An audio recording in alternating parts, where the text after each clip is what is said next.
Alright, this is the iPhone 13, and let's unbox it.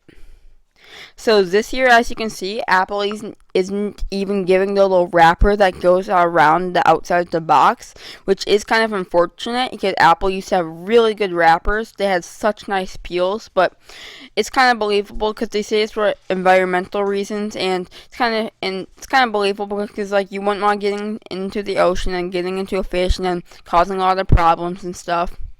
But now let's take it out of its package. There she is. I'm so excited right now. Alright, so let's take her out. And we got the peel right here. Nice, nice. Some reason they still have.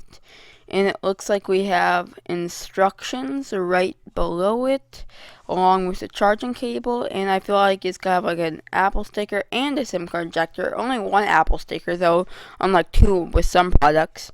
But now we just got the charger.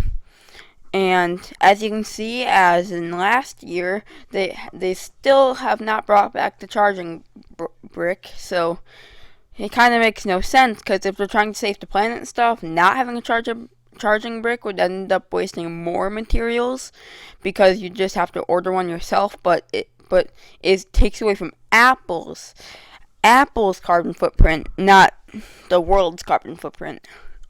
But oh, look at that peel. Peel's so nice. But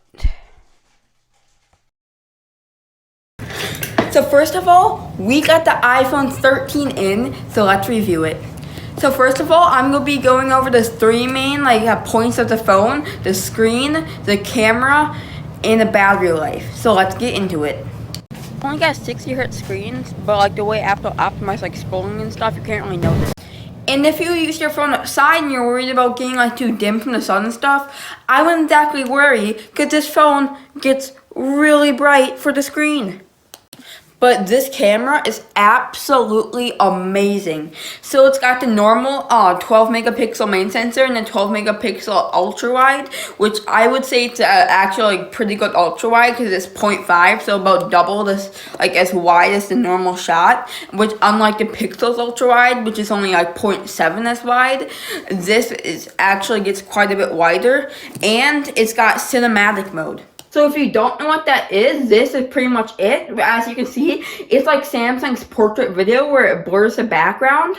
And the cool thing is you can actually adjust the blur in the back to get it more blurry or less blurry. And it is pretty cool, because obviously it's going to be replacing a top-end Hollywood camera. But if you're trying to make maybe a videos or something, starting a YouTube channel I would use it for, it would work really good. But unfortunately, it is capped at 1080p 30 frames per second. Since it has to especially blur each frame, it is pretty hard. So that's why it's capped at 1080p 30 frames per second. So unfortunately, that is a kind of bad, but it still is pretty good for someone that would, like I said before, maybe use it a YouTube channel or something if they're starting out. But it is only capped at 1080p 30 frames per second, so I really will keep that in mind. And this is the video on the front camera. It's 4K 60 frames per second, like Apple's pretty much always been. So it isn't cinematic or anything, so it isn't the best, but isn't no Samsung that shoots 8K or anything, but 4K on a front camera is pretty good. And here's it on the back camera. It is pretty good, but the cool thing is, it also does ultra wide, so you can finally see my whole setup in the video, because it's got an ultra wide camera that shoots also in 4K 60. So I think it's pretty cool. The cool thing is that you can also shoot 4K 60 on the ultra wide camera in slow-mo and in time lapse, so it isn't just stuck to pictures and videos. And because it's the 13s, you now got photographic styles. So you got standard, rich contrast, which is more like a pixel. So if you're into a pixels pictures, this could do it now. And you got vibrance, which is more like a Samsung. You got warm and cool, and then you can tailor them even more right down here if you're into that kind of thing, to make it look exactly how you want. And once again, I would just like to really point out how all this is organized. Like as you can see on the iPhone 6s right here, to go square, you guys go through all of that, and then it doesn't have photographic styles, but it does have filters and stuff. And most of the stuff you'd have to go into pictures to edit. Let's say a picture this picture right here, you'd have to go in here and edit all of it, rather than on the 13 one, all of it's already in the camera app itself, rather than having to go edit it. All of it's just right down here and stuff, and then it also has photographic styles and stuff. So I just really want to point that out.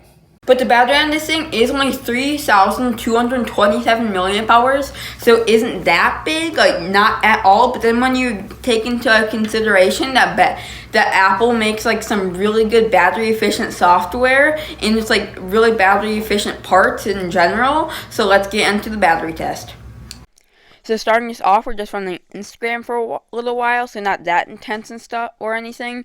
But you guys still need to check out the MTech Testing Instagram, so you can see teasers and behind the scenes and stuff. But we're about to hit 1 hour, and boom, we just hit the 1 hour mark, and we only lost about 8%, so not that much. But now let's just speed it up here, and we're just going through and we're just on TikTok for a little while, and we are about to hit 2 hours, and we only lost about 10% this time, so it isn't going too fast right now. But now we're just a Geekbench, just quick doing GPU and CPU, or GPU and computing test. But now we're just running Call of Duty Mobile, which is a very graphic intense game, so it works the chip really hard, and as a result it ends up draining the battery quite a lot.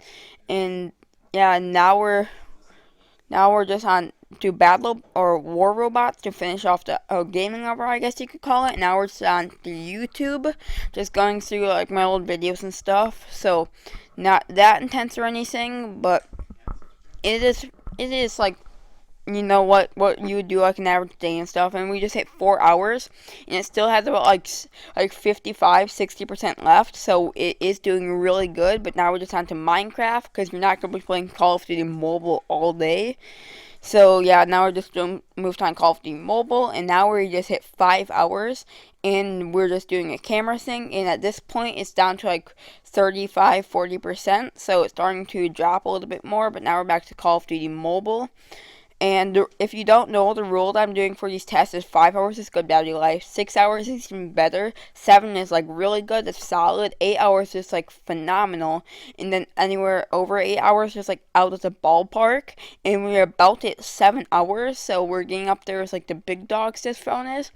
So, and it still has about 15% left, so not that much, but probably enough to make it to 7.5 hours, I would assume. So now we're just running YouTube and stuff, just doing a couple more YouTube videos, and we are about to hit 7 hours and 20 minutes. So let's just slow down a time lapse right here so we can see exactly when it dies. And boom, we're at 7 hours 20 minutes, and it looks like it's about to die.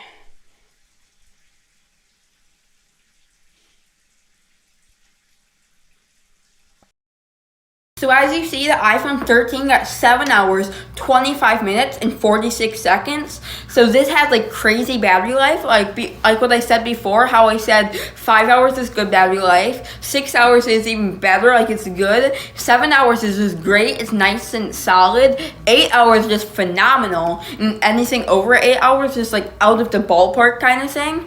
So obviously you can get phones with better battery life than this, like the iPhone 13 Pro Max, for example. That's got 10-hour battery life, but I would say this is still really strong battery life, and especially for the apps I was using. I probably did a third of the time on Call of Duty Mobile on pretty much as high as the settings as the phone can do. So I was working it pretty hard, and it still lasted about 7.5 hours.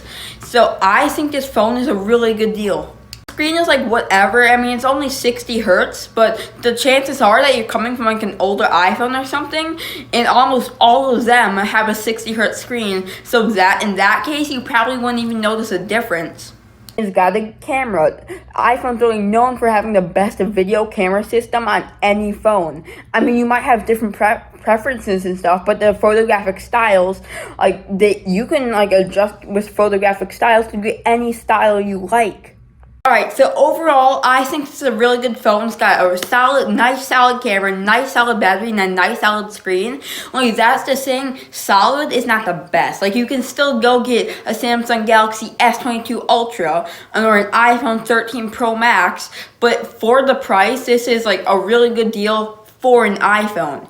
Obviously you can get Androids out there for a much better deal because it's pretty well known at this point that iPhones are expensive.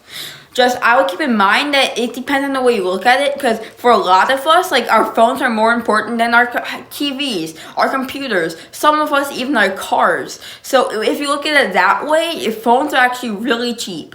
But as always, if you liked today's video, make sure to give it a thumbs up. If you loved it, make sure to smash that subscribe button. As always, my name is Malachi, and peace.